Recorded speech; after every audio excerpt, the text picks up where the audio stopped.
la primera parte del estudio que tratamos acerca del anabaptismo, mencionamos a quienes fueron sus fundadores y algunos elementos constitutivos de sus doctrinas. Hay que señalar y hacer hincapié en que el anabaptismo fue revolucionario en términos que quiso aplicar una mayor radicalidad en el proceso de reforma encabezado por Martín Lutero e iniciado por Martín Lutero. Muchos de ellos fueron severamente castigados, perseguidos y una gran cantidad, sin lugar a dudas, muertos. Al punto, sostiene don Justo González, que existe una alta probabilidad que los muertos que se hayan registrado en las persecuciones contra los anabaptistas haya sido mayor que todos los cristianos asesinados por el Imperio Romano en los 3 primeros siglos de la historia de la Iglesia. Estamos tratando la historia, el pensar y quiénes eran los anabaptistas. El anabaptismo tiene tintes revolucionarios. Aunque muchos de los primeros jefes del movimiento eran eruditos y casi todos ellos eran pacifistas, pronto aquella generación primaria que sostenía el pacifismo como un elemento constitutivo de su doctrina y que finalmente fueron llevados al cadalso, perseguidos y asesinados brutalmente. El movimiento, a partir de la muerte de esta primera generación, podríamos decir, el movimiento anabaptista fue haciéndose cada vez más radical y se mezcló también con el resentimiento popular que había dado lugar a la rebelión de los campesinos. Poco a poco el pacifismo original se fue morigerando al punto de que desaparece y el movimiento anabaptista toma un giro muy violento. Hay que mencionar que antes que surgiera el movimiento anabaptista, surge la señora persona de Thomas Münster, quien había unido algunas doctrinas que ese movimiento después promulgaría con las ansias de justicia por parte de los campesinos. Es digno de mencionar que muchos anabaptistas hicieron lo mismo. Entre ellos se contaba a Melchior Hoffman, un talabartero que había sido predicador laico, simpatizante del luteranismo en Dinamarca, pero que más tarde había rechazado las propuestas hechas por Martín Lutero acerca de la comunión, para, en definitiva, Hoffman hacerse seguidor de Zwinglio.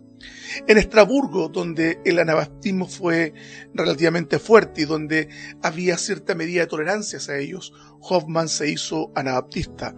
Venía entonces de las filas del luteranismo. Poco después empezó a anunciar que el día del Señor estaba muy cercano. Una predicación de carácter escatológica, si se quiere. Esta predicación inflamó a las multitudes que acudieron a Estrasburgo, donde según él se establecería la nueva Jerusalén.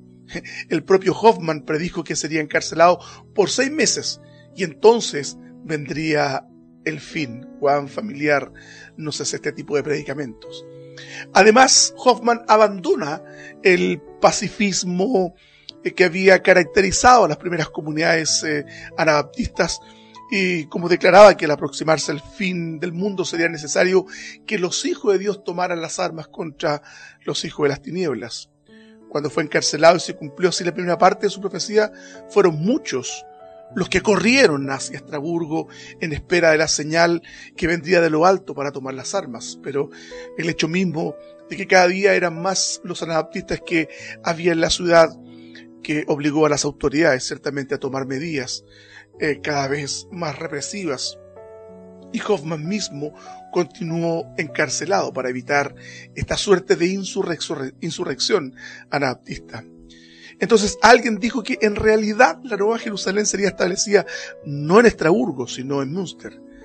En esa ciudad el equilibrio que existía entre católicos y protestantes era tal que existía una suerte de tregua amistosa entre los partidos y en consecuencia de esto no se perseguían los anabaptistas. Hacia allá acudieron los visionarios, aquellos que estaban planteando que la Nueva Jerusalén había de establecerse según el predicamento de Hoffman, pero que se había equivocado del lugar donde se establecería el descenso de la ciudad santa. La gente cuya creciente opresión les había llevado en muchos casos a la desesperación. El reino vendría pronto, vendría en Münster y entonces los pobres recibirían la tierra por heredad. Pronto el número de anabaptistas en Münster fue tan grande que fíjese usted que lograron apoderarse de la ciudad. Sus jefes eran un panadero holandés, Juan Mathis, y su principal discípulo, Juan de Leyden. Una de las primeras medidas fue echar a los católicos de la ciudad. Eran muy radicales. El obispo, cierto, de Munster fue expulsado de la sede. Reunió un ejército y sitió la Nueva Jerusalén. Mientras tanto, dentro de la ciudad se insistía cada vez más en que todo debía ajustarse a la Biblia. Los protestantes más moderados fueron también echados por impíos. Constantemente se destruían las esculturas, se violentaban los lugares de culto tradicional, todos aquellos artefactos culturales que de alguna forma tenían la finalidad de educar y promover el conocimiento del Evangelio a través de íconos y de figuras, todos fueron destruidos. Fuera de la ciudad, el obispo mataba a cuanto anabaptista caía en sus manos. La guerra era inminente, los defensores se exaltaban más cuanto más desesperada se volvía la situación. Comenzaron a escasear los víveres. A diario había quienes creían recibir visiones desde lo alto. Había una fuerte inclinación al misticismo, es decir, cosa que no debería ocurrir en una congregación. Una radicalidad social, pero también había una suerte de profetismo entre ellos. En una salida militar contra las fuerzas del obispo, Juan Mathis resultó muerto y Juan de Leyden lo sucede en el cargo. Debido a esta guerra constante y al éxodo de muchos hombres, la población femenina de la ciudad era mucho mayor que la masculina. Y fíjense que Juan de Leyden decretó la poligamia a la usanza de los patriarcas del Antiguo Testamento. Estableció que por ley toda mujer en la ciudad tenía que estar casada con algún hombre. El sitio se iba prolongando y al mismo tiempo que los sitiados carecían de víveres, no había alimento. Los fondos del obispo comenzaban a escasear. En una acción desesperada, de Leyden salió con un puñado de hombres y derrotó en una suerte de escaramuza violenta a los soldados del obispo. Entonces, en celebración de aquella victoria, fue proclamada rey de la Nueva Jerusalén. Usted puede apreciar que el movimiento prístino del anabaptismo con los primeros representantes había perdido toda esa consecuencia pacifista que los caracterizó.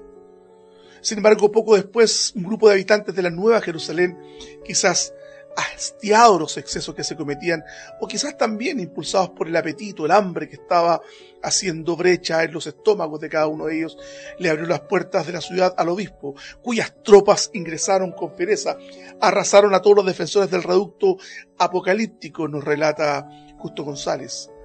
El rey de la Nueva Jerusalén fue hecho prisionero y exhibido por toda la región, con sus dos principales lugartenientes en sendas jaulas de hierro. Poco después fueron torturados y ejecutados brutalmente. Así termina, hermanos, el principal brote del anabaptismo revolucionario. Melchior Hoffman continuó encarcelado y olvidado hasta perecer, hasta su muerte. Y hasta el día de hoy en la iglesia de San Lamberto en Münster pueden verse las 3 jaulas en las que fueron exhibidos el rey y sus 2 lugartenientes.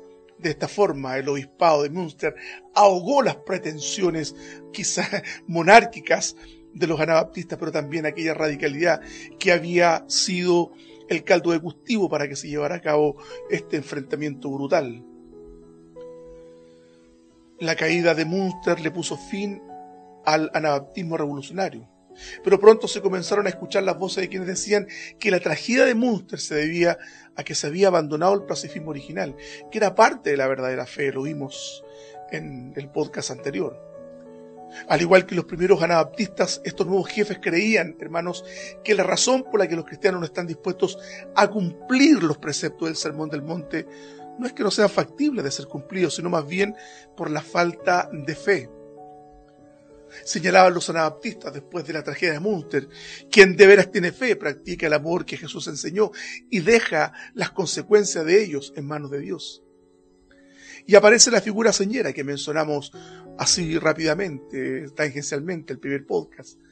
Apareció el más notable de los portavoces de esta nueva generación de anabaptistas, me refiero a Menno Simons. Menno Simons fue un sacerdote católico que abrazó el anabaptismo el año 1536, es decir, el mismo año en que fueron ejecutados Juan de Leyden y sus compañeros. Menno Simons se unió a un grupo anabaptista holandés, cuyo jefe era Ove Philips, pero pronto descolló entre ellos de tal manera que el grupo a partir de la influencia que Menno Simón comienza a ejercer, se llamaron menonitas. Sé que es un nombre que a usted le parece familiar. Aunque los menonitas sufrieron las mismas persecuciones de que eran objetos los demás anabaptistas, Simons logró sobrevivir y pasó el resto de su vida viajando por Holanda y parte de Alemania predicando su fe. Para él, para Menno Simons, el pacifismo era parte fundamental de la fe cristiana y por tanto repudiaba toda relación con el ala revolucionaria del anabaptismo y que había traído tan cruentos resultados en esta insurrección campesina en Münster, como hemos narrado hace un momento atrás. Los menonitas entonces no debían ocupar cargos públicos, pero sí debían obedecer las autoridades civiles en todo, excepto lo que las escrituras prohibían. El bautismo que Menno Simón practicaba echando agua sobre la cabeza solo debe serle administrado a los adultos que confiesen su fe. Muy familiar con el credo bautismo actual.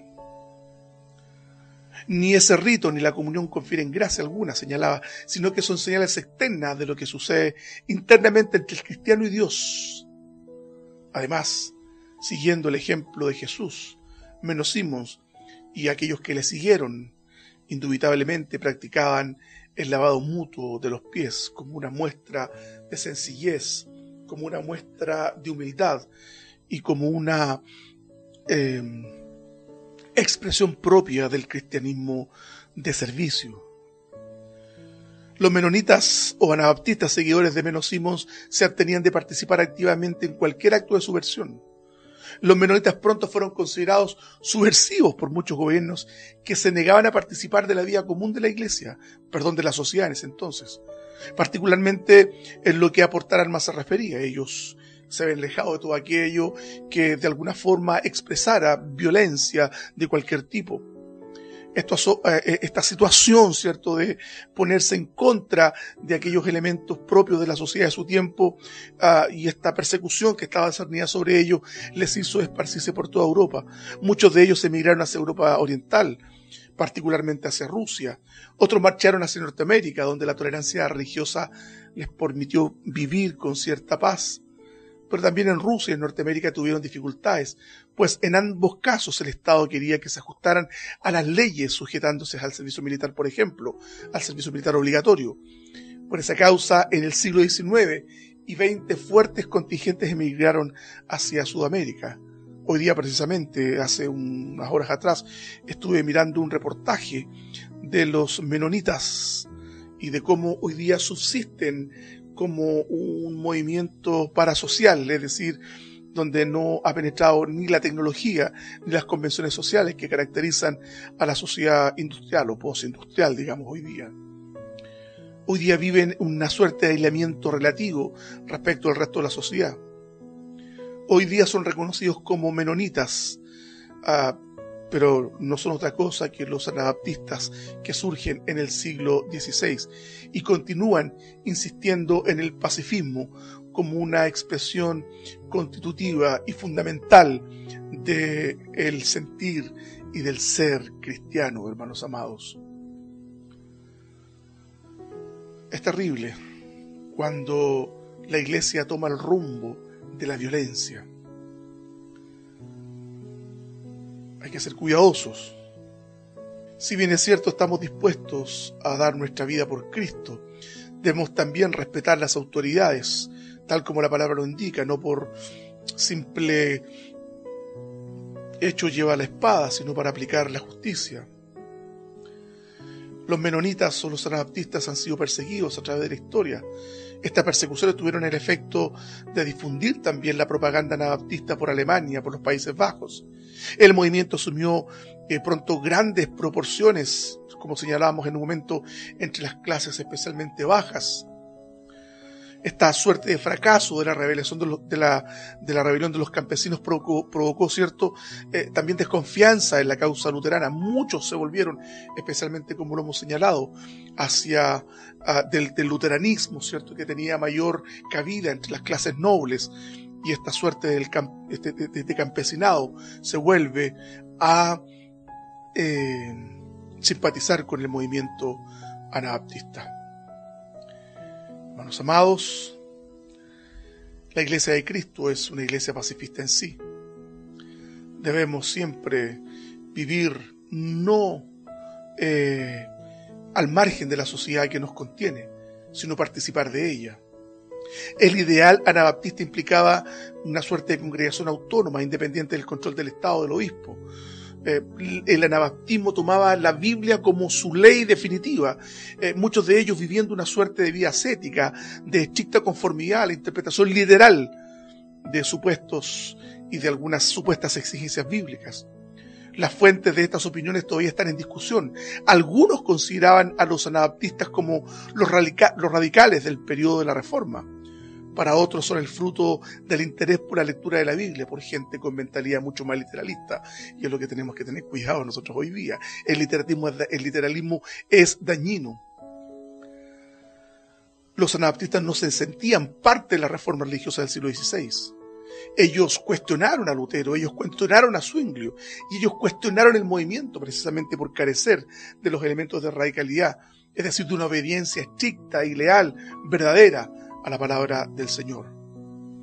No sé qué piensan ustedes. No sé si aclaramos algunas dudas. De todas maneras, les dejo la inquietud para que usted siga investigando acerca del anabaptismo. El anabaptismo ciertamente es muy interesante de estudiar, aún hoy en día, donde hay congregaciones que son el reflejo de ese movimiento ascético y extraño para la reforma religiosa y para las iglesias históricas hoy día. Muchas gracias por haber compartido este tiempo con nosotros. El Señor les bendiga y les guarde cada día. Espero que haya sido de bendición este estudio acerca de los anabaptistas.